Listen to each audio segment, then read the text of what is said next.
1970년대의 광주. 그곳은 붉은 흙먼지와 비릿한 새냄새가 진동하던 아직 길들여지지 않은 야주의 도시였습니다. 모두가 입에 풀칠하기 위해 거칠게 숨을 몰아쉬던 시절, 누군가는 살기 위해 주먹을 휘둘렀지만 한 남자는 그 주먹들 위에 군림하기 위해 침묵을 선택했습니다. 전설적인 오비파의 보스 이동재. 훗날 대한민국 밤의 황제로 불리게 될 그가 어떻게 피 튀기는 전쟁터 한복판에서 가장 조용하고도 치명적인 칼날을 갈기 시작했는지, 지금부터 그 서늘한 기록을 펼쳐보려 합니다. 대한민국 주먹의 역사를 바꾼 남자의 진짜 이야기. 그 칠흑 같은 어둠 속으로 들어갈 준비가 되셨다면 지금 바로 구독과 좋아요를 눌러주십시오. 이 이야기는 당신이 알던 세상과는 조금 다른 색깔일 테니까요.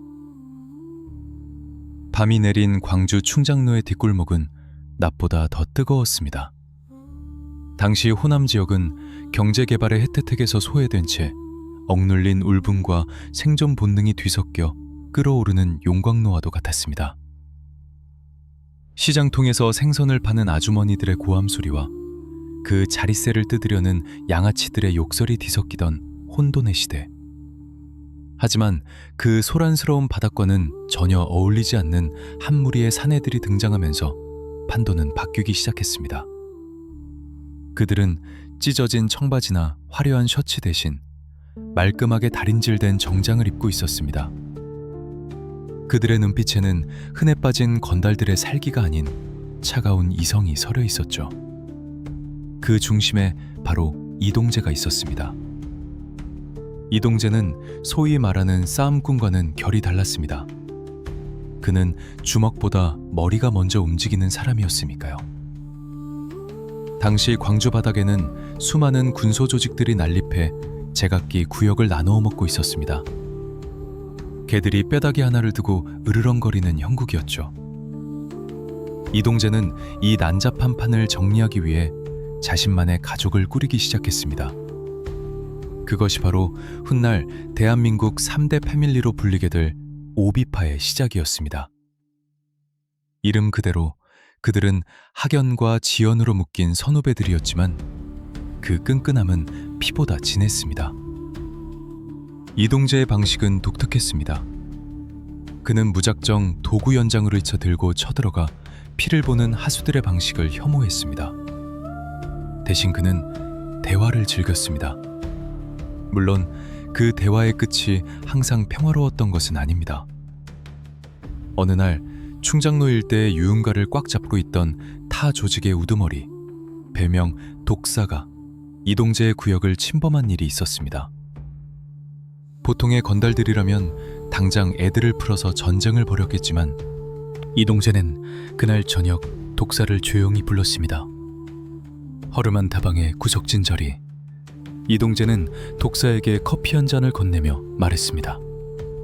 형님, 날씨도 추운데 이제 그만 고향 내려가서 농사나 지으시죠. 여기 공기가 형님한테 너무 탁합니다. 독사는 코웃음을 쳤습니다. 새파랗게 젊은 놈이 건방지다며 테이블을 엎으려 했죠. 하지만 이동재는 눈 하나 깜짝하지 않았습니다. 그저 조용히 담배 한 대를 태울 뿐이었습니다. 그리고 그날 밤 독사는 제 발로 걸어서 광주를 떠났습니다. 아무도 그날 밤 독사가 무엇을 보았는지 혹은 어떤 배달물을 받았는지 알지 못합니다. 다만 소문에 의하면 독사가 집에 돌아갔을 때 그의 안방 한가운데에 아주 정갈하게 포장된 선물 상자 하나가 놓여 있었다고 합니다. 그 안에는 피 한 방울 묻지 않은 생선 회칼 한 자루와 독사의 가족 사진이 들어있었다는 흉흉한 소문만 돌뿐이었습니다. 이것이 바로 이동재의 스타일이었습니다. 소리 없이 상대를 압도하고 싸우지 않고 이기는 법. 그는 공포를 전시하는 것이 아니라 상대방의 뼈속 깊이 심어주는 방법을 알고 있었습니다. 그렇게 충장로의 유흥가, 시장, 터미널 주변의 상권들이 하나둘씩 오비파의 관리하에 들어왔습니다. 상인들은 그들에게 세금을 냈지만 불평하지 않았습니다. 왜냐하면 오비파가 관할하는 구역에서는 그 어떤 잡배들도 감히 행패를 부리지 못했으니까요. 이동재는 질서를 팔았고 상인들은 평화를 샀습니다. 일종의 기묘한 공생관계가 형성된 것입니다. 당시 광주에서 오비파의 위상은 하늘을 찔렀습니다. 길거리에서 검은 세단이 지나가면 교통경찰들도 알아서 신호를 잡아줄 정도였습니다. 이동재는 조직원들에게 엄격한 규율을 강조했습니다. 약에는 절대 손대지 말 것, 민간인에게는 깍듯하게 대할 것, 그리고 형님의 말은 곧 법이라는 것. 이 철저한 위계 질서는 오비파를 단순한 깡패 집단이 아닌 일종의 군대와 같은 조직으로 만들었습니다. 그들은 광주의 밤을 지배하는 그림자 정부나 다름없었습니다. 하지만 이동재의 야망은 호남 땅 좁은 바닥에 머물러 있을 그릇이 아니었습니다. 그는 알고 있었습니다. 광주에서 아무리 왕노릇을 해봐야 결국 진짜 돈과 권력은 저 위쪽, 서울에 있다는 것을 말이죠. 1970년대 후반, 대한민국은 격동의 시기를 지나고 있었습니다. 강남이 개발되기 시작했고 서울의 밤은 화려한 네온사인으로 물들어가고 있었습니다. 그 불빛들은 마치 불나방을 부르듯 지방의 야심가들을 유혹했습니다. 이동재는 자주 서울로 올라가 정세를 살폈습니다. 명동, 종로, 그리고 막 솟아오르기 시작한 강남의 빌딩숲. 그곳에는 이미 터줏대감들이 자리를 잡고 있었습니다. 하지만 이동재의 눈에는 그들이 무서운 포식자가 아니라 배가 불러 움직임이 둔해진 늙은 짐승들로 보였습니다. 준비해라. 이 좁은 우물은 이제 답답해서 못 살겠다. 어느 비오는 날 밤, 이동재가 측근들에게 던진 이 한마디는 오비파의 운명을, 아니 대한민국 주먹계의 지도를 다시 그리는 신호탄이 되었습니다. 광주를 평정한 호랑이가 드디어 서울이라는 거대한 정글로 발톱을 드러내며 나설 채비를 마친 것입니다. 하지만 서울은 빈손으로 온 시골 촌놈들을 반겨줄 만큼 호락호락한 곳이 아니었습니다. 그곳에는 이미 시퍼런 칼날을 갈고 있는 또 다른 맹수들, 조양은의 양은이파와 김태촌의 서방파가 먹잇감을 노리고 있었으니까요. 과연 이동재는 이 살벌한 서울의 밤거리에서 자신의 깃발을 꽂을 수 있을까요? 아니면 그저 스쳐 지나가는 수많은 불나방 중 하나로 타버리고 말까요? 광주의 촌놈들이 서울 강남 한복판에 입성하여 기존의 거대 조직들을 상대로 벌이는 숨막히는 두뇌 싸움과 피냄새 없는 잔혹한 전쟁. 다음 편 제2부 상경 늑대들의 춤에서 본격적인 이야기가 시작됩니다. 이동재가 서울의 거물들과 어떻게 악수를 하고 그 손으로 어떻게 상대의 목을 조여갔는지 궁금하시다면 다음 편을 절대 놓치지 마십시오. 댓글로 여러분이 기억하는 80년대의 풍경을 남겨주시면 큰 힘이 됩니다. 이상 어둠 속의 기록자였습니다. 1980년대 초 경부 고속도로를 타고 올라오는 검은 세단들의 행렬. 그것은 단순한 이사가 아니었습니다. 남쪽 바다에 거친 파도를 머금은 늑대 무리가 먹잇감이 넘쳐나는 서울이라는 거대한 숲으로 서식지를 옮기는 대이동이었습니다. 이동재와 그의 가족들, 즉 오비파의 식구들은 광주의 흙먼지를 털어내고 서울의 화려한 네온사인 아래로 스며들었습니다. 그들이 바라본 서울, 특히 개발의 굉음이 끊이지 않던 강남은 그야말로 기회의 땅이자 욕망의 해방구였습니다. 당시 서울은 한강의 기적이라 불리는 경제성장의 정점에 서 있었습니다. 낮에는 고층 빌딩이 올라가고 밤에는 흥청망청 돈을 쓰는 졸부들과 권력자들로 유흥가가 불야성을 이루었죠. 돈 냄새가 나는 곳에는 파리가 꼬이기 마련이지만 이동재는 파리가 되기를 거부했습니다. 그는 서울에 입성하자마자 바닥부터 훑는 대신 곧바로 위를 공략했습니다. 우리는 깡패가 아니다. 비즈니스 파트너다. 이것이 이동재가 서울에서 내건 슬로건이었습니다. 그는 당시 우후죽순 생겨나던 나이트클럽, 호텔, 카지노의 사장들에게 접근했습니다. 기존의 서울 토박이 건달들이 무식하게 자릿세를 뜯어가며 가게 문을 부수고 행패를 부릴 때 이동재의 식구들은 말끔한 정장 차림으로 사장들을 찾아가 정중하게 고개를 숙였습니다. 그리고 제안했죠. 사장님, 가게 물누리는 잡것들 때문에 머리 아프시죠? 저희가 청소해드리겠습니다. 대신 저희는 청소비만 받겠습니다. 그것은 거절할 수 없는 제안이었습니다. 실제로 오비파가 관리를 시작한 업장에서는 취객들의 난동도 동네 양아치들의 행패도 씻은 듯이 사라졌습니다. 만약 누군가 술에 취해 객기를 부르면 웨이터 복장을 한 건장한 청년들이 조용히 다가가 손님, 잠깐 바람 좀 쐬시죠. 라며 밖으로 모셔나갔습니다. 그리고 그 손님은 다음 날부터 다시는 그 가게 근처에 얼씬도 하지 않았습니다. 그 바람이 얼마나 차가웠는지는 당사자만 알 뿐입니다. 이동재의 전략은 적중했습니다. 강남의 큰손들은 세련되고 일처리가 깔끔한 오비파를 선호했습니다. 자금줄이 확보되자 세력은 급속도로 불어났습니다. 지방에서 올라온 굶주린 주먹들이 소문을 듣고 오비파의 깃발 아래로 모여들었습니다. 그들은 합숙 생활을 하며 체력을 단련했고 이동재의 지침에 따라 철저한 위계질서 속에서 움직였습니다. 그들은 낮에는 체육관에서 땀을 흘리고 밤에는 강남의 화려한 조명 아래서 근무를 섰습니다. 이 무렵 서울의 밤거리에는 은밀한 물건들이 돌기 시작했습니다.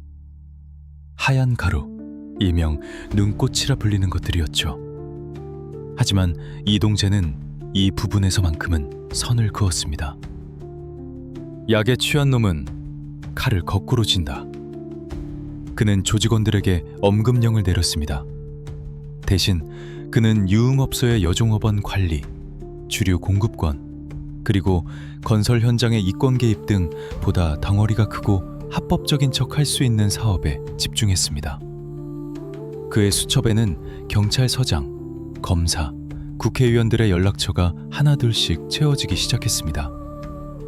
그는 어둠의 세계에 살았지만 양지의 권력을 이용할 줄 아는 영리한 사업가였습니다. 하지만 서울은 넓으면서도 좁은 곳입니다. 먹이가 풍족해지자 필연적으로 다른 포식자와 마주칠 수밖에 없었습니다. 바로 그 시기, 또 다른 호남 출신의 거물 조양은이 이끄는 양은이파 역시 서울을 무대로 세력을 확장하고 있었습니다.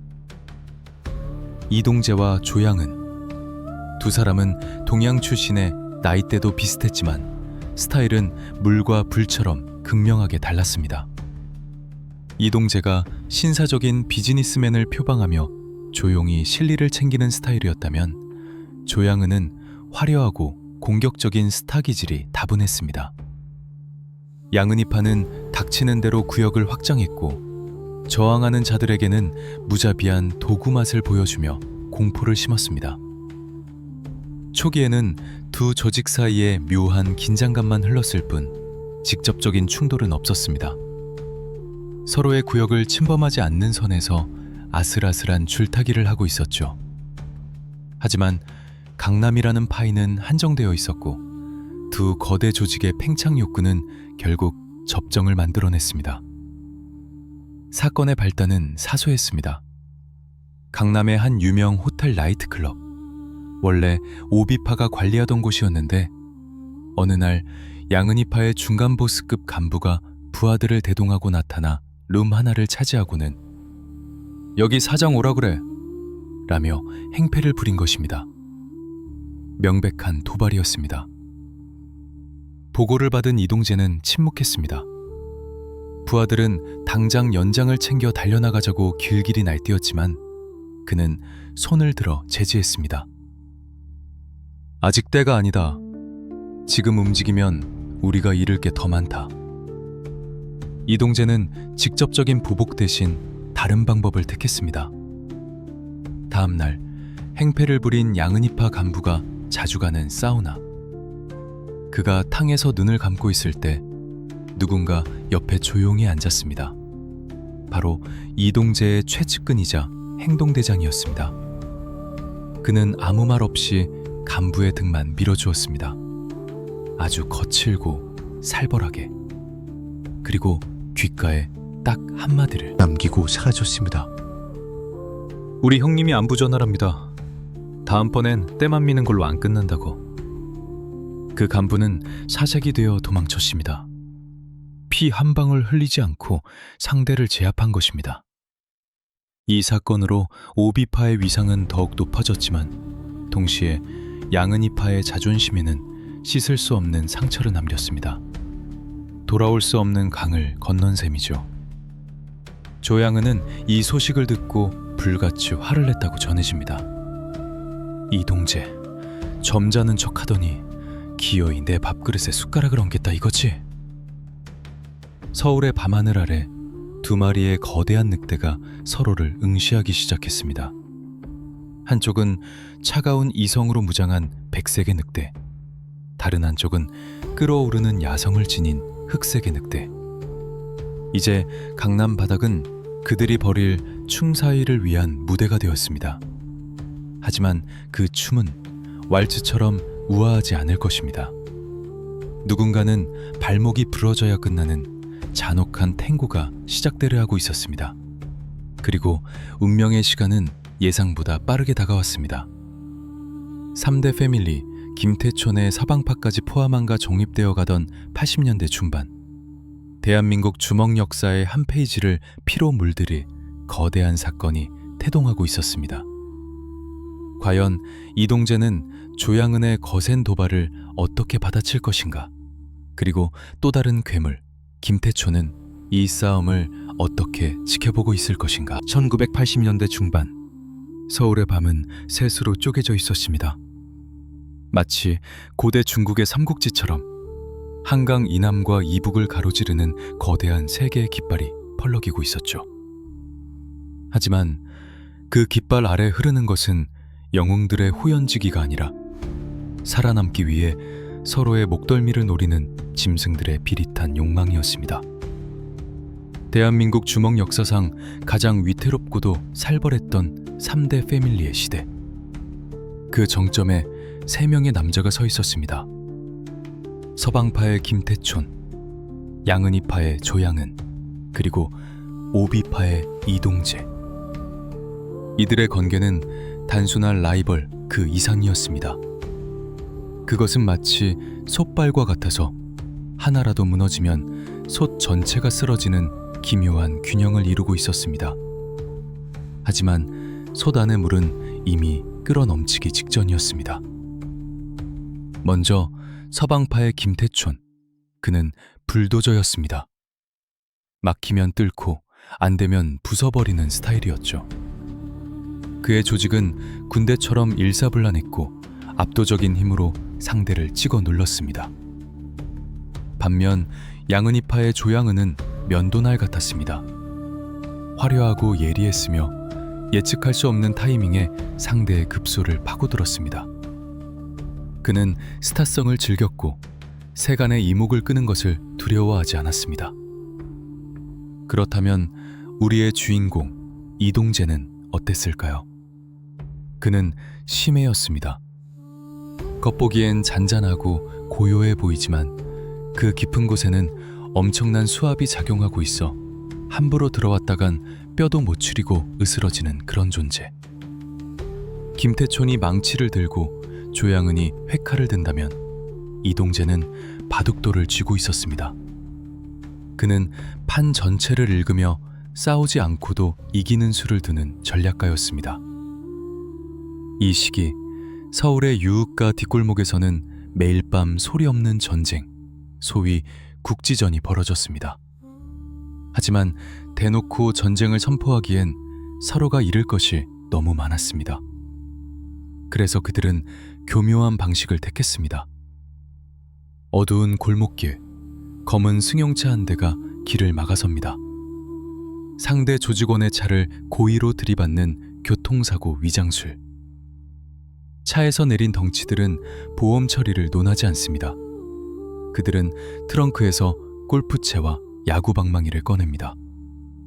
물론 그 시간에 골프를 치거나 야구를 하러 가는 건 아니었겠죠. 그들이 휘두르는 스윙은 공이 아니라 사람의 무릎과 어깨를 향했습니다. 바닥에 쓰러진 상대에게 그들은 짧게 속삭입니다. 형님들이 전화란다. 이번 달 수금은 우리가 한다고. 이런 자잘한 다툼 속에서도 이동재의 방식은 남달랐습니다. 그는 무력을 행사하기 전에 명분을 만들었습니다. 당시 강남 개발 붐을 타고 기업 간의 이권 다툼이나 채권 회수 문제가 빈번했는데 법으로 해결하기엔 너무 느리고 복잡했죠. 이때 이동재가 등장합니다. 그는 해결사를 자처했습니다. 양복을 빼입고 회장님들의 식사 자리에 합석해 조용히 명함을 건넵니다. 회장님, 머리 아픈 일은 저희가 청소해드리겠습니다. 회장님은 그저 사업에만 전념하십시오. 그가 개입하면 복잡하게 꼬인 실타래가 단칼에 끊어졌습니다. 악성 채무자들은 어느 날 갑자기 짐을 싸서 해외로 장기 여행을 떠났고 경쟁 입찰을 방해하던 세력들은 자진해서 입찰을 포기했습니다. 이동재는 그렇게 피를 묻히지 않고 흰 장갑을 낀 채 막대한 자금을 긁어모았습니다. 김태총과 조양은이 거리를 장악할 때 이동재는 비즈니스 생태계를 장악해 나간 것입니다. 하지만 평화는 유리잔처럼 깨지기 쉬운 법. 새 조직의 구역 경계선인 강남의 한 호텔 커피숍에서 팽팽한 긴장감이 감돌았습니다. 오비파와 양은이파의 중간 간부들이 마주 앉은 자리였습니다. 테이블 위에는 차가운 얼음물만 놓여 있었죠. 여기 원래 우리 구역인 거 모르나? 선 넘지 말지? 양은이파 간부가 시범의 듯 말했습니다. 그러자 오비파 간부가 웃으며 대답했습니다. 선? 그 선 누가 그었는데 땅바닥에 이름이라도 써놨나? 말이 끝나기가 무섭게 재떨이가 날아다니고 유리창이 박살났습니다. 하지만 이것은 전초전에 불과했습니다. 진짜 문제는 이 소식이 각 보스들의 귀에 들어갔을 때의 반응이었습니다. 김태초는 이 상황을 즐기며 관망했습니다. 놈들끼리 물어뜯게 놔둬. 우리는 나중에 빈집만 털면 되니까. 조양은은 격분했습니다. 감히 우리 애들을 건드려? 본보기를 보여줘. 그리고 이동재는 침묵했습니다. 그는 서재에 앉아 난초를 다듬으며 부하에게 나지기 지시했습니다. 시끄럽게 하지 마라. 대신 놈들이 가장 아끼는 장난감 하나만 조용히 가져와. 그날 밤 양은이파가 운영하던 강남 최대의 룸살롱 전기가 갑자기 나갔습니다. 그리고 불이 다시 켜졌을 때 가게 안은 쑥대밭이 되어 있었고 카운터의 금고는 텅 비어 있었습니다. 사람은 다치지 않았지만 가게의 자존심이 짓밟힌 것입니다. 현장에는 오비파의 흔적이 없었지만 바닥에는 오비 맥주병 하나가 덩그러니 놓여 있었습니다. 명백한 조롱이자 경고였죠. 이 사건은 도화선이 되었습니다. 이제 더 이상 물밑 작업은 의미가 없었습니다. 서로의 목을 향해 칼끝을 겨누는 전면전이 불가피해진 것입니다. 솥발 중 하나가 부러지기 시작했습니다. 그리고 그 틈새로 피비린내가 진동하는 역사적인 사건, 뉴월드 호텔 사건의 그림자가 서서히 다가오고 있었습니다. 서울의 밤하늘을 붉게 물들일 결정적인 그날 밤, 과연 가장 침착했던 이동재는 어떤 선택을 하게 될까요? 이성을 잃은 짐승들의 싸움판에서 과연 냉정함을 유지하는 것이 승리의 열쇠일까요? 아니면 패배의 지름길일까요? 1986년의 여름은 유난히 길고 눅눅했습니다. 하늘에 구멍이라도 난 듯 퍼붓는 장대비가 서울의 아스팔트를 때리고 있었지만 강남의 열기는 식을 줄 몰랐습니다. 그 열기의 중심, 화려한 조명과 욕망이 뒤엉키는 그곳, 바로 뉴월드 호텔이 있었습니다. 이름은 신세계였지만 그날 밤 그곳에서 벌어진 일은 지옥의 문이 열리는 서막과도 같았습니다. 이 사건은 대한민국 주먹 역사상 가장 잔혹하고도 상징적인 사건 중 하나로 기록됩니다.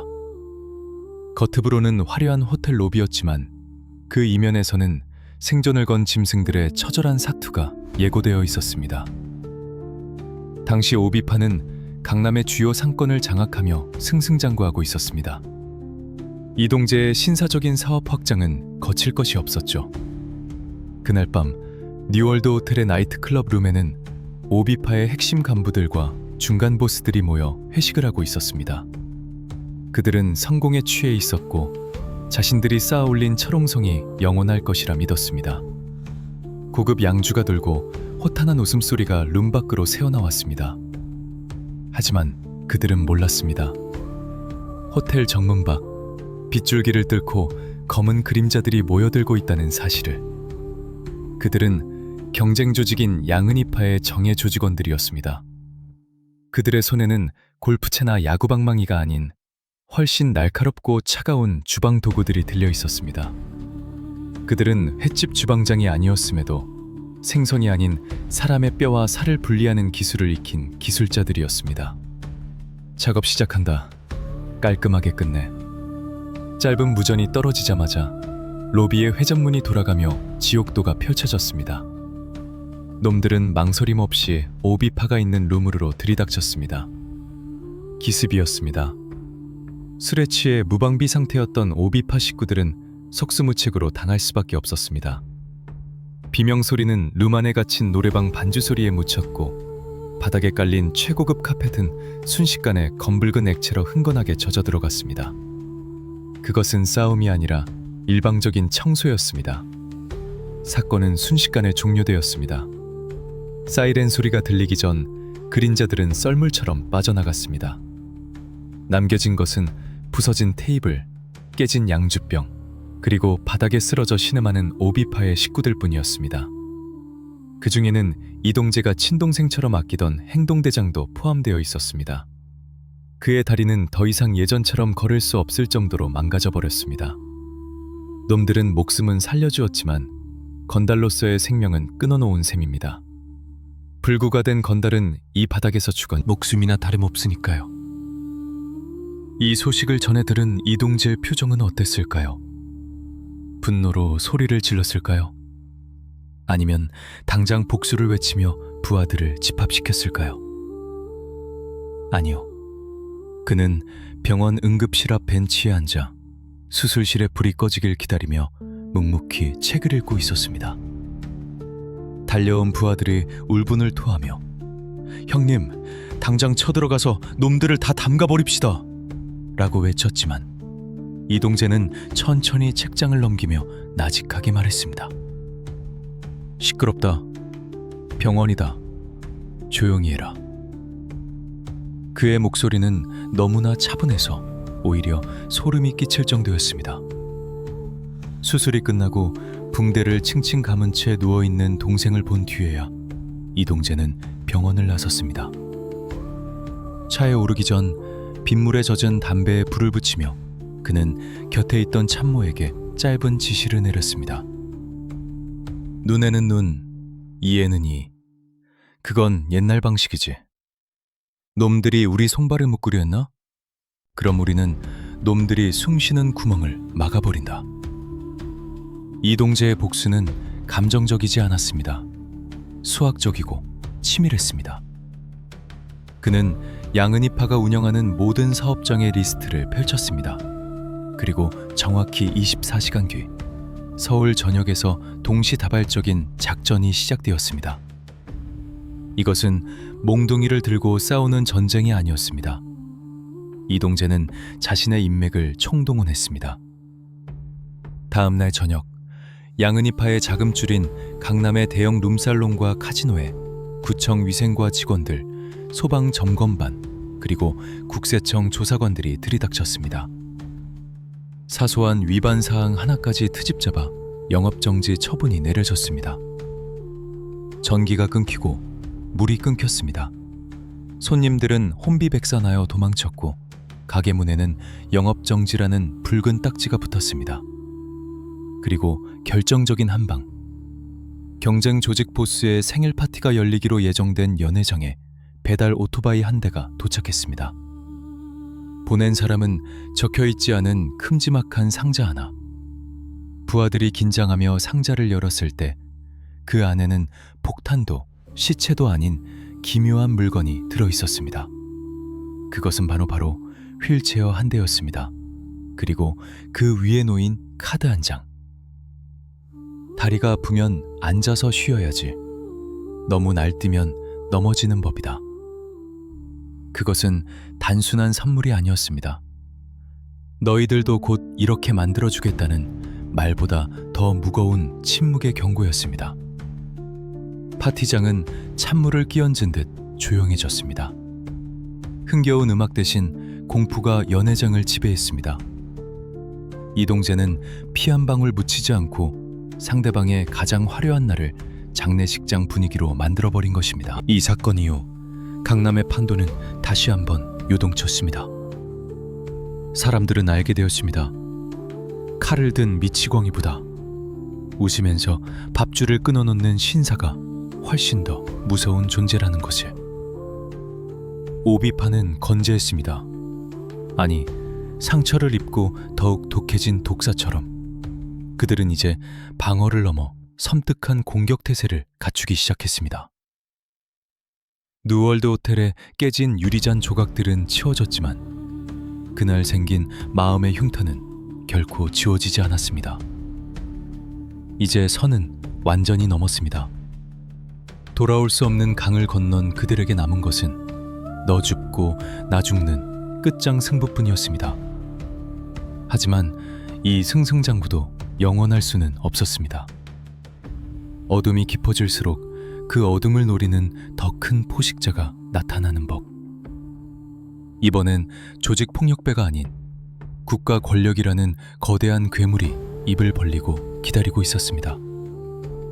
이동재의 등 뒤로 서서히 다가오는 배신의 그림자, 그리고 정치권과의 위험한 줄타기. 과연 그는 자신의 제국을 끝까지 지킬 수 있을까요? 아니면 가장 믿었던 도끼에 발등을 찍히게 될까요? 권력은 달콤한 사탕과 같습니다. 하지만 그 사탕을 너무 많이 삼키면 이가 썩어 문드러지기 마련입니다. 뉴월드 호텔 사건 이후 이동재와 오비파의 위상은 정점을 찍었습니다. 강남의 밤은 그들의 것이었고 이제 그들의 그림자는 밤거리를 넘어 여의도 국회의사당의 뒷골목까지 길게 드리워지기 시작했습니다. 소위 정치 깡패의 시대. 주먹이 법보다 가깝고 돈이 표보다 강력했던 야만의 시절이었습니다. 이동재는 더 이상 단순한 조직의 보스가 아니었습니다. 그는 회장님이라는 호칭으로 불리며 양지의 거물들과 어깨를 나란히 했습니다.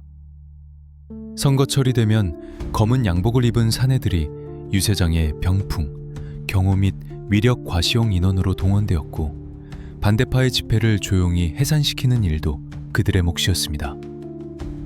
정치인들은 낮에는 그들을 벌레 보듯 했지만 밤이 되면 그들의 손을 잡고 애국자라며 치켜 세웠습니다. 하지만 빛이 강할수록 그림자는 짙어지는 법.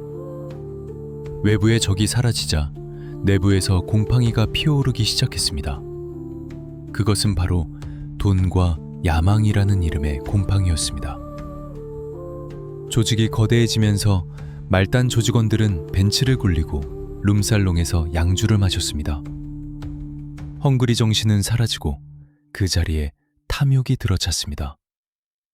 이동재는 이를 경계했습니다. 배가 부르면 사냥개는 토끼를 잡지 않는다. 그는 늘 초심을 강조했지만 이미 독맛을 본 아우들의 귀에는 그저 늙은이의 잔소리로 들릴 뿐이었습니다. 그 중에서도 가장 위험한 균열은 이동재의 가장 가까운 곳에서 시작되었습니다. 광주 시절부터 동고동락하며 이동재의 등 뒤를 지켜왔던 오른팔, 박실장, 가명. 그는 이동재가 신사적인 사업을 추구하며 몸을 사리는 것을 못마땅해 했습니다. 형님은 이제 늙으셨어. 이 바닥은 더 독하게 먹어야 해. 우리가 닦아놓은 길인데 왜 우리가 눈치를 봐야 합니까? 박 실장은 몰래 독자적인 세력을 규합하기 시작했습니다. 이동재의 허락 없이 흰가루, 마약에 손을 대기 시작했고 조직의 공금을 빼돌려 자신의 명의로 땅을 사들였습니다. 심지어 경쟁 조직과 내통하여 이동재를 은퇴시키고 자신이 그 자리에 앉으려는 모의까지 꾸미고 있다는 첩보가 들어왔습니다. 이동재는 처음 그 보고를 받았을 때 서류를 찢거나 재떨이를 던지지 않았습니다. 그저 오랫동안 창밖을 바라보며 담배 연기만 길게 내뿜었습니다. 믿음이 깨진 자리에는 분노보다 더 깊은 슬픔이 고이는 법입니다. 그는 며칠을 고민했습니다. 그리고 결단을 내렸습니다. 썩은 가지는 잘라내야 나무가 산다. 비가 추적추적 내리는 어느 늦은 가을밤이었습니다. 이동재는 박 실장을 불렀습니다. 장소는 화려한 룸살롱이나 호텔 일식당이 아니었습니다.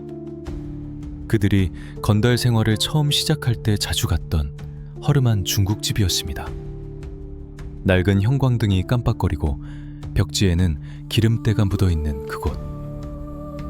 박 실장은 약간 긴장한 표정으로 들어왔습니다. 뭔가 낌새를 챈 것일까요? 아니면 죄책감 때문이었을까요? 두 사람 사이에는 탕수육 한 접시와 고량주 한 병, 그리고 무거운 침묵만이 놓여 있었습니다. 앉아라. 옛날 생각나서 불렀다. 이동재가 직접 술을 따랐습니다. 박 실장은 두 손으로 술잔을 받았습니다. 손이 미세하게 떨리고 있었습니다. 형님, 갑자기 이런 데는 왜? 기억나냐?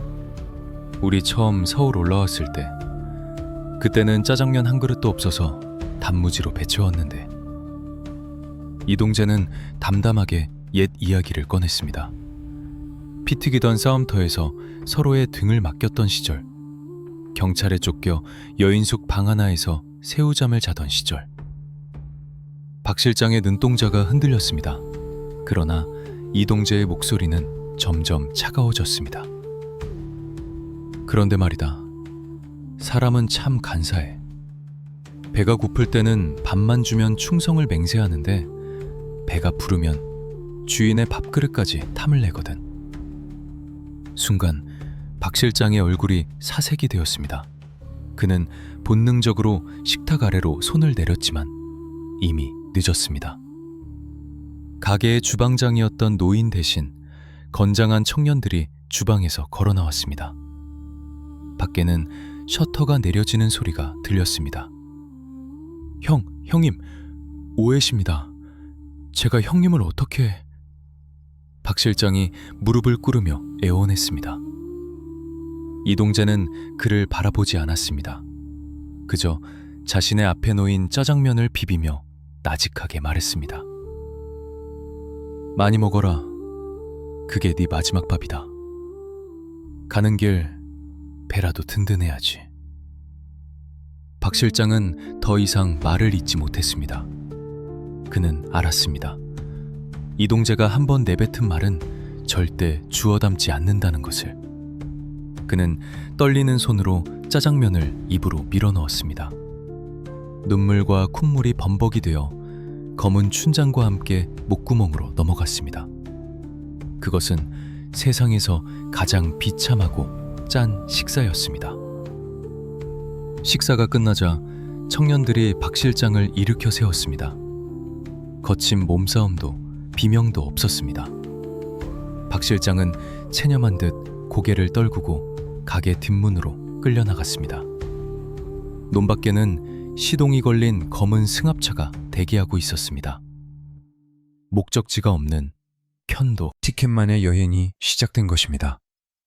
가게에 홀로 남은 이동재는 반쯤 남은 고량주를 단숨에 들이켰습니다. 독한 술이 목을 타고 내려가며 가슴을 태웠지만 쓰린 속은 달래지지 않았습니다. 그는 자신의 오른팔을 잘라냈습니다. 조직을 지키기 위한 선택이었지만 그날 밤 이동재는 그 어느 때보다 늙고 지쳐 보였습니다. 가게를 나서는 이동재의 등 뒤로 비는 더욱 거세게 쏟아졌습니다. 마치 앞으로 닥쳐올 거대한 폭풍을 예고하듯이 말입니다. 내부의 적은 정리했지만 세상은 이미 변하고 있었습니다. 권력자들은 이제 쓸모 넘친 사냥개들을 잡아먹을 준비를 하고 있었습니다.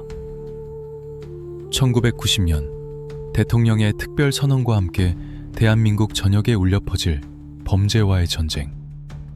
그 거대한 해일이 저 멀리서 밀려오고 있었습니다. 그리고 그 파도는 가장 높은 곳에 있는 자부터 덮칠 예정이었습니다. 과연 이동재는 다가오는 시대의 심판을 피할 수 있을까요? 아니면 그 역시 역사의 뒤안길로 사라지는 한낱 깡패에 불과했을까요? 1990년 10월 13일 그날 아침의 공기는 여느 때와 달랐습니다. 가을비가 그치고 난 뒤의 하늘은 투명할 정도로 맑았지만 대한민국 뒷골목을 지배하던 사내들에게 그 하늘은 단두대의 푸른 칼날처럼 보였습니다. 텔레비전 화면 속 노태우 대통령의 표정은 비장했습니다. 범죄와 폭력, 그 뿌리를 뽑아내겠다. 헌법이 부여한 대통령의 모든 권한을 동원하여 이른바 범죄와의 전쟁 선포. 그것은 단순한 엄포가 아니었습니다. 지금까지의 단속이 보여주기식 쇼였다면 이번에는 진짜 멸종작전이었습니다. 정부는 검찰과 경찰에 막강한 권한을 부여했고 실적을 올린 자에게는 파격적인 특진을 약속했습니다. 사냥개들에게 고기를 던져주며 숲속의 맹수들을 모조리 물어주기라는 명령이 떨어진 것입니다. 이 방송이 나간 직후 강남의 룸살롱과 호텔 사우나, 비밀 도박장들의 전화통에는 불이 났습니다. 하지만 정작 받아야 할 사람들은 전화를 받지 않았습니다. 평소 형님 아우 하며 두둑한 봉투를 챙겨가던 관할 서장들, 검사들, 정치인들이 일제히 연락을 끊고 잠수를 탄 것입니다. 그들은 알고 있었습니다. 이번 태풍은 피하지 않으면 자신들까지 휩쓸려 갈 것이라는 사실을. 어제의 친구가 오늘의 적이 되는 비정한 손절의 시간이 시작된 것입니다. 이동재는 직감했습니다. 올 것이 왔구나. 이번엔 장난이 아니다. 그는 즉시 비상체제에 돌입했습니다. 하지만 그의 방식은 다른 건달들과 달랐습니다. 김태천의 서방파나 조양은의 양은이파 식구들이 지방으로 도주하거나 산속 암자로 숨어들 때 이동재는 오히려 서울 한복판에 남았습니다. 그는 가장 먼저 장부부터 태웠습니다. 조직의 자금 흐름이 적힌 비밀 장부들이 드럼통 안에서 활활 타올랐습니다. 그 불꽃을 바라보는 이동재의 눈빛은 그 어느 때보다 서늘했습니다. 돈은 다시 벌면 되지만 기록은 남기면 안 된다. 꼬리를 자르는 게 아니라 몸통을 숨기는 거다. 그는 합법적인 사업체로 위장해 놓았던 건설사와 유통회사의 명의를 바지 사장들에게 넘기고 현금은 쪼개서 땅속 깊이 묻거나 세탁기에 돌려 흰 돈으로 만들려 했습니다. 하지만 정부의 포위망은 생각보다 훨씬 촘촘했습니다. 안기부, 현 국정원까지 개입된 합동수사본부는 금융계좌를 동결하고 공항과 항만을 봉쇄했습니다. 대한민국 전체가 거대한 감옥이 되어버린 셈입니다. 거물들이 하나둘씩 쓰러지기 시작했습니다. 서방파의 김태총이 검거되었다는 뉴스가 떴습니다. 며칠 뒤 낭은이파의 주양은마저 수갑을 찼습니다. 천하를 삼분하던 솥발 중 2개가 무너진 것입니다. 이제 남은 것은 단 하나, 오비파의 이동재뿐이었습니다. 수사본부의 시선은 오직 한 곳, 이동재의 은신처로 쏠렸습니다. 그들은 이동재를 마지막 퍼즐이라고 불렀습니다. 그를 잡아야만 이 전쟁의 승리를 선언할 수 있었으니까요. 운명의 날 새벽, 서울 외곽의 고급 빌라촌. 어둠이 짙게 깔린 골목으로 승합차 수십 대가 소리 없이 미끄러져 들어왔습니다. 사이렌 소리는 없었습니다. 다만 수백 명의 기동 타격대가 내뿜는 살기만이 새벽 안개를 찢고 있었습니다. 그들은 완전 무장을 하고 있었습니다. 상대가 일반 잡범이 아닌 산전수전 다 겪은 오비파의 보스였으니까요. 진입! 무전기에서 짧은 명령이 떨어지자 쇠망치가 현관문을 부수는 굉음이 정적을 깼습니다. 외장창! 유리창이 깨지고 최루탄이 방 안으로 날아들었습니다. 매캐한 연기와 함께 수십 명의 형사들이 들이닥쳤습니다. 꼼짝마! 움직이면 쏜다! 하지만 그곳에는 예상했던 격렬한 저항도 피 튀기는 난투극도 없었습니다. 거실 소파에는 이동재가 홀로 앉아 있었습니다. 그는 도망칠 준비를 하고 있지도 흉기를 들고 있지도 않았습니다. 말끔하게 면도를 마친 그는 잘 다려진 이탈리아산 수트를 입고 테이블 위에 놓인 차 한 잔을 마시고 있었습니다. 마치 오랫동안 기다려온 손님을 맞이하는 주인처럼 말이죠. 형사들이 총구를 겨누며 그를 포위했습니다. 긴장한 형사들의 이마에는 식은땀이 흘렀지만 포위된 이동재의 얼굴은 평온했습니다. 그는 천천히 찻잔을 내려놓으며 자신을 체포하러 온 수사반장을 바라보았습니다. 생각보다 늦었군. 차가 다 식었어. 그 한마디는 그가 왜 보스인지를 보여주는 증거였습니다.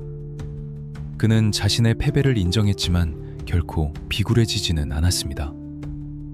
수사반장이 미란다 원칙을 고지하며 수갑을 채우려 하자 이동재는 조용히 손을 내밀었습니다. 수갑은 필요 없다. 내 발로 가지. 기자들이 밖에 많이 와 있을 텐데 그림은 만들어줘야 하지 않겠나? 이동재는 외투를 걸치고 당당하게 걸어나갔습니다. 빌라 밖에는 수많은 취재진의 카메라 플래시가 번개처럼 터졌습니다. 그 눈부신 빛 속에서 이동재는 고개를 숙이지 않았습니다. 그는 카메라를 똑바로 응시했습니다. 그 눈빛은 국민들에게 사죄하는 죄인의 눈이 아니라 한 시대를 풍미했던 권력자가 역사 속으로 퇴장하며 보내는 마지막 인사와도 같았습니다. 그의 구속은 선징적이었습니다. 신문의 일면은 이동재의 체포 사진으로 도배되었습니다. 헤드라인은 조폭 시대의 종언. 사람들은 환호했습니다. 거리가 깨끗해질 것이라고 믿었습니다. 하지만 그들이 모르는 것이 있었습니다. 이동재가 끌려가면서 남긴 마지막 혼잣말을 말입니다. 나 하나 잡는다고 세상이 바뀔 것 같나? 잡초는 뽑아도 다시 자라지만 곰팡이는 보이지 않는 곳에서 더 깊게 피어나는 법이야. 호송차의 철문이 닫히는 쿵 소리와 함께 대한민국 주먹의 낭만 시대는 막을 내렸습니다. 이제 그를 기다리는 것은 차가운 시멘트 바닥과 높은 담장, 그리고 수임 번호라는 새로운 이름뿐이었습니다. 하지만 호랑이가 우리에 갇혔다고 해서 이빨이 빠진 것은 아닙니다. 교도소. 그곳은 사회와 격리된 또 다른 정글. 그 좁고 밀폐된 공간에서 왕년의 거물들이 모두 모이게 되었습니다. 김태촌, 조양은, 그리고 이동재. 바깥 세상은 그들을 잊어가고 있었지만 담장 안에서는 새로운 권력투쟁의 서막이 오르고 있었습니다. 과연 이동재는 맹수들이 우글거리는 그 좁은 우리 안에서도 왕으로 군림할 수 있을까요? 아니면 이빨 빠진 늙은 호랑이가 되어 쓸쓸히 잊혀질까요? 교도소의 철문이 닫히는 소리는 세상 그 어떤 소리보다 무겁고 차갑습니다. 쾅 하는 굉음과 함께 이동재의 등 뒤로 세상과의 연결고리가 끊어졌습니다. 화려한 이탈리아산 슈트는 거칠고 뻣뻣한 푸른색 수의로 바뀌었고, 회장님이라는 호칭 대신 가슴팍에 박힌 4자리 숫자, 수임 번호가 그의 새로운 이름이 되었습니다. 1990년대 초 대한민국의 네로라 하는 주먹들이 모두 한 곳에 모였습니다. 청송교도소, 안양교도소. 이름만 들어도 오금이 저리는 그곳들은 단순한 교정시설이 아니었습니다. 그곳은 사회에서 격리된 맹수들을 가둬두는 거대한 동물원이자 또 다른 질서가 지배하는 지하 제국이었습니다. 하지만 썩어도 준치라고 했던가요? 이동재가 수감된 사동의 공기는 달랐습니다. 일반 잡범들이나 종도둑들은 그가 복도를 지나갈 때면 숨소리조차 크게 내지 못했습니다. 교도관들조차 그를 함부로 대하지 못했죠. 이 영치금 좀 넣어드려라 하며 넌지시 편의를 봐주거나 방 검사를 할 때도 형식적인 신용만 하는 경우가 많았습니다. 감옥 안에서도 그는 여전히 보스였습니다. 가장 흥미로운 장면은 운동 시간에 펼쳐졌습니다. 좁은 운동장에 햇살이 비치면 대한민국 주먹 역사를 썼던 거물들이 마주칠 수밖에 없었습니다. 서방파의 김태천, 양은이파의 조양은, 그리고 오비파의 이동재. 바깥 세상에서는 서로 못잡아 먹어서 안달이 났던 라이벌들이 이제는 똑같은 죄수복을 입고 흙먼지 날리는 운동장을 걷고 있는 것입니다. 그들 사이에 대화는 없었습니다. 멱살을 잡고 싸우지도 않았습니다. 그저 서로의 눈빛을 스치듯 교환할 뿐이었습니다.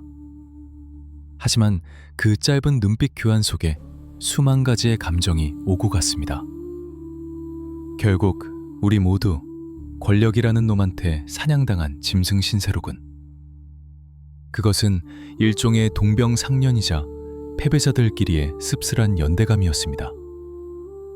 김태천이 거칠게 숨을 몰아쉬며 운동장을 뛰는 동안 조양은은 성경책을 끼고 기도를 하거나 동료 수감자들을 모아놓고 설교를 했습니다. 반면 이동재는 그는 그저 조용히 걸었습니다. 운동장 구석, 담벼락 밑에 피어난 이름 모를 잡초를 바라보며 하염없이 생각에 잠기곤 했습니다. 그는 감옥 안에서 몸을 쓰는 대신 머리를 썼습니다. 영치금을 풀어 가난한 재소자들에게 내복을 사주거나 억울하게 들어온 사람들의 탄원서를 대신 써주기도 했습니다. 교도소 안에서 그의 별명은 큰형님을 넘어 선생님으로 불리기 시작했습니다. 힘으로 군림하는 것이 아니라 덕으로 사람을 부리는 법. 그는 갇혀있는 와중에도 사람의 마음을 얻는 방법을 잊지 않았습니다. 하지만 철창 안의 평화와 달리 담장 밖 세상은 무섭게 변해가고 있었습니다. 면회온 옛 부하들이 전해주는 소식은 절망적이었습니다. 형님, 조직이 와해되었습니다. 애들은 뿔뿔이 흩어졌고 개 중에는 횟집이나 포장마차를 차린 놈들도 있지만 대부분은 신생조직에 흡수되었습니다. 신생조직? 어디 족보에 있는 놈들이냐? 이동재가 물었습니다. 족보는 없습니다. 그저 돈만 되면 다 하는 놈들입니다. 의리도 없고 삼배도 모릅니다. 연장질은 기본이고 민간인들한테까지 사기를 치고. 부하의 말끝이 흐려졌습니다.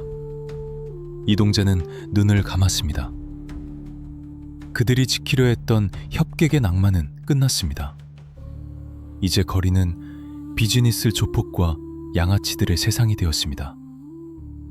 주먹은 돈의 하수인이 되었고 의리는 낡은 유물 취급을 받았습니다.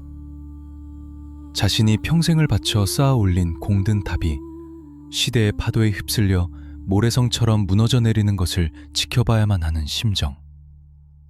그것은 육체의 구속보다 더 고통스러운 형벌이었습니다. 설상가상으로 이동재의 건강에도 적신호가 켜졌습니다. 오랫동안 긴장 속에서 살아온 탓일까요? 아니면 좁은 독방의 냉기 때문일까요?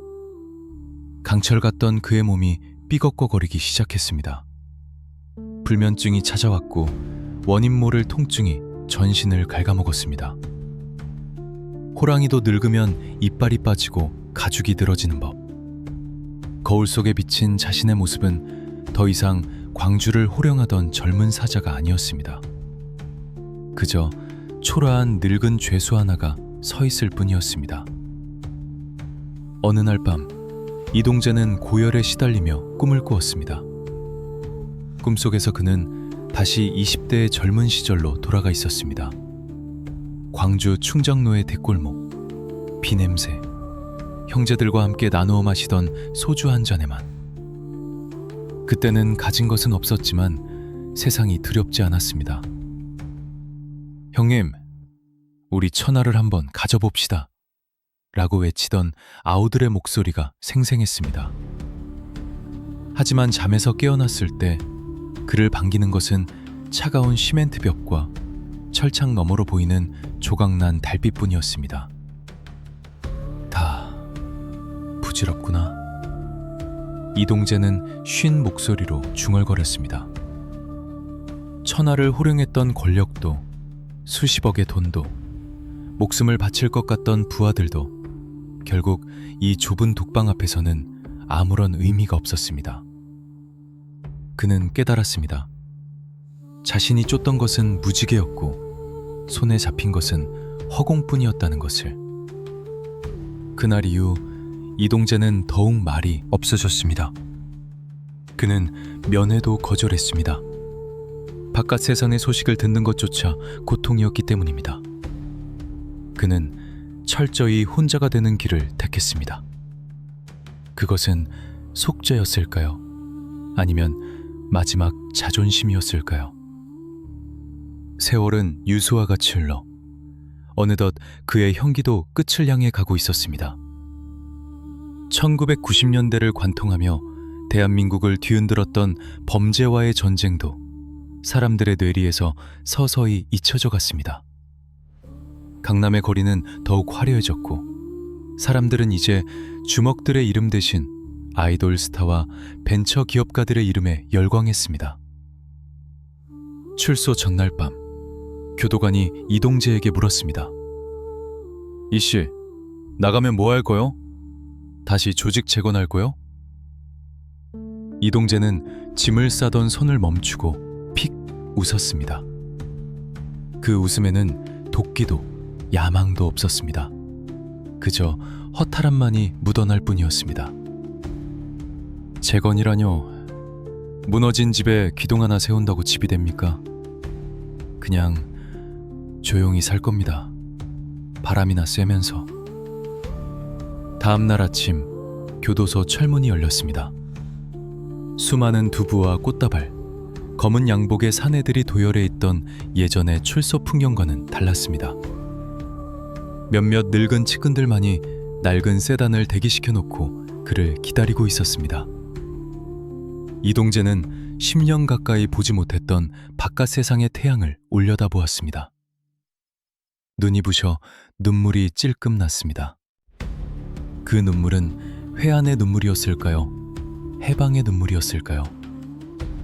그렇게 한 시대를 풍미했던 오비파의 보스 이동재는 역사 속으로, 아니 잊혀진 시간 속으로 걸어 들어갔습니다. 하지만 이야기는 여기서 끝이 아닙니다. 왕좌에서 내려온 왕이 평민으로 살아가는 것.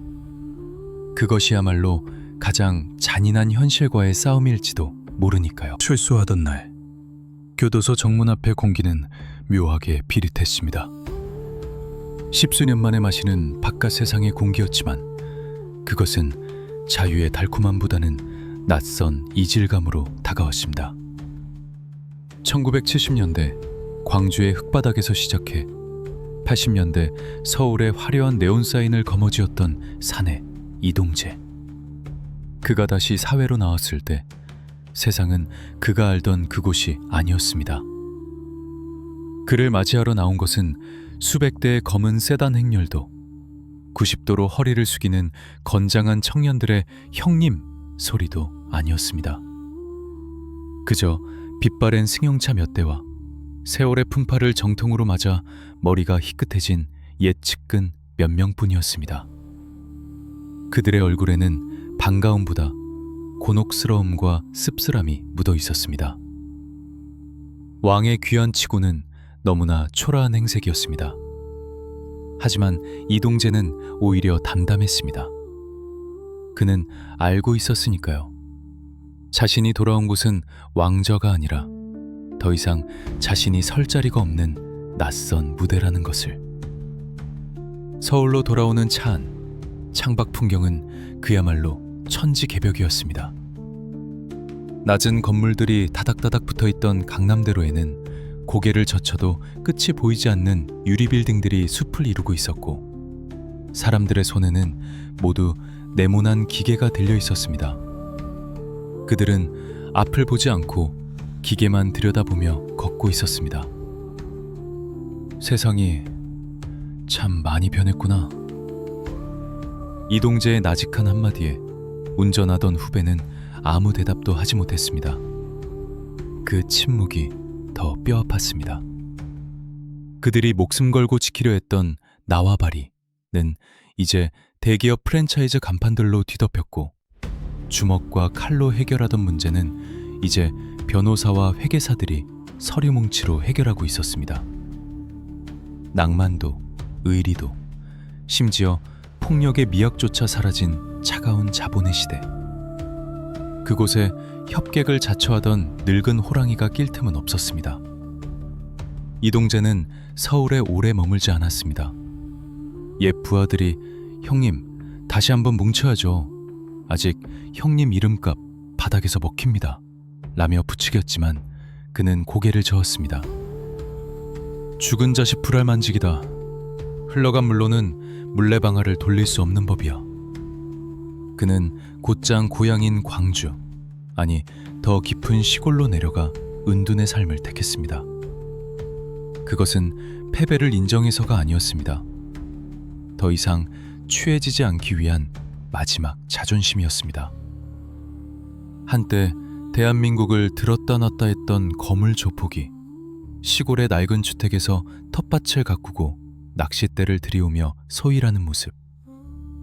그것은 아이러니하게도 그가 평생 꿈꾸던 가장 평화로운 일상이었습니다. 하지만 평화는 겉모습일 뿐 그의 내면은 여전히 전쟁터였습니다. 밤마다 찾아오는 불면증과 과거의 망령들, 자신이 보내버린 사람들, 자신을 믿고 따르다 불구가 된 아우들, 그리고 끝내 지키지 못한 약속들이 그를 괴롭혔습니다. 어느 날 서울에서 이름종 날린다는 젊은 건달 하나가 소문을 듣고 그를 찾아왔습니다. 명품 정장에 외제차를 끌고 온 젊은 놈은 거만하게 다리를 꼬고 앉아 물었습니다. 선배님, 전설이라는 오비파 이동재 회장님 맞습니까? 제가 요즘 강남을 잡고 있는데 조언 좀 듣고 싶어서 왔습니다. 어떻게 하면 선배님처럼 정점을 찍을 수 있습니까? 이동재는 묵묵히 밭에서 딴 고추를 다듬으며 대답하지 않았습니다.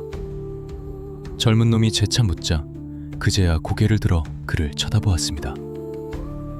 그 눈빛은 탁했지만 깊이를 알 수 없는 심연 같았습니다.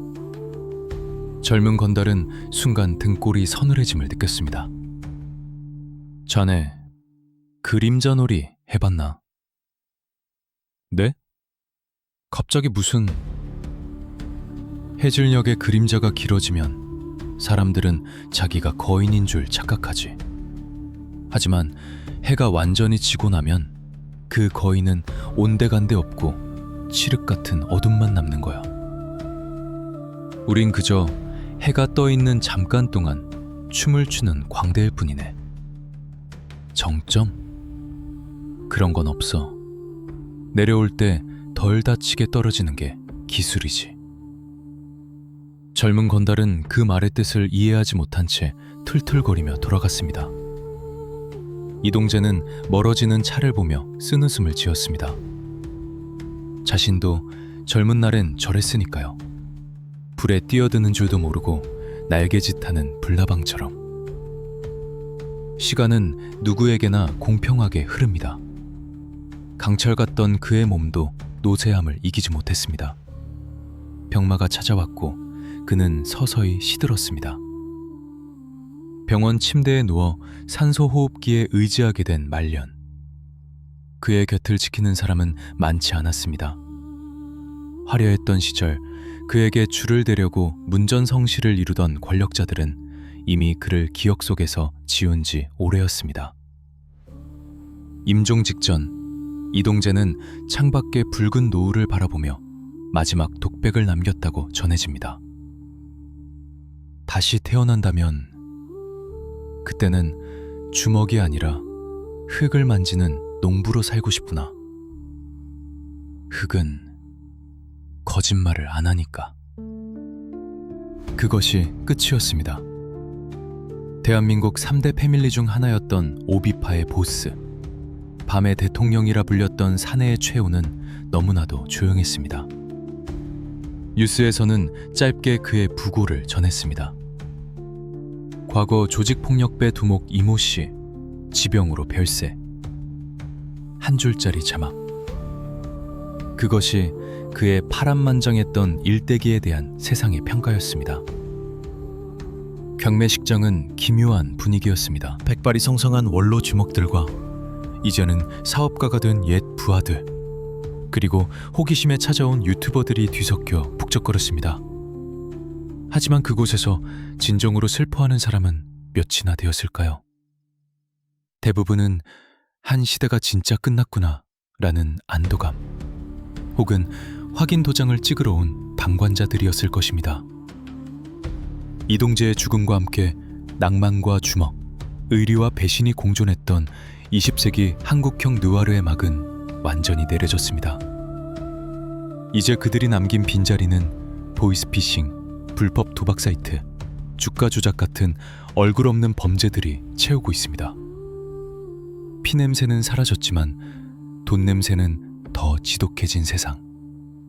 어쩌면 이동재는 가장 인간적인 시대의 마지막 야수였는지도 모릅니다. 지금 우리가 서 있는 이 땅, 화려한 도시의 밑바닥에는 수많은 야수들의 뼈가 묻혀 있습니다. 그들은 자신들이 역사의 주인공이라 믿었지만 결국 역사의 거름이 되어 사라졌습니다. 이동재, 누군가에게는 영웅이었고 누군가에게는 악당이었으며 결국엔 시대의 패배자로 남은 이름. 하지만 기억하십시오. 지금 당신이 걷고 있는 그 밤거리, 화려한 불빛 뒤편 어딘가에 제2의, 제3의 이동재를 꿈꾸는 늑대들이 여전히 숨죽여 기회를 노리고 있다는 사실을. 그림자는 빛이 있는 한 결코 사라지지 않으니까요. 대한민국 주먹의 역사를 뒤흔들었던 오비파 이동재의 일대기, 그 숨가빴던 추격전과 비정한 결말, 흥미롭게 들으셨습니까? 권력의 무상함과 엇나간 욕망의 끝을 보여준 이 이야기가 여러분에게 작은 울림이 되었기를 바랍니다. 하지만 아직 끝나지 않았습니다. 오비파와 쌍벽을 이루며 서울을 공포로 몰아넣었던 또 다른 전설, 서방파 김태총과 양은이파 조양은. 그들의 이야기는 이동재보다 훨씬 더 피비린내 나고 더 충격적입니다. 다음 편 칼잡이의 신화, 조양은과 양은이파의 잔혹사가 준비되어 있습니다. 그가 어떻게 연장 하나로 서울을 평정했는지, 그리고 왜 악마의 재능이라 불렸는지 궁금하다면 지금 바로 구독과 알림 설정을 누르십시오. 당신이 잠든 사이 벌어지는 밤의 세계, 제가 끝까지 파헤쳐 드리겠습니다. 지금까지 어둠 속의 목격자였습니다.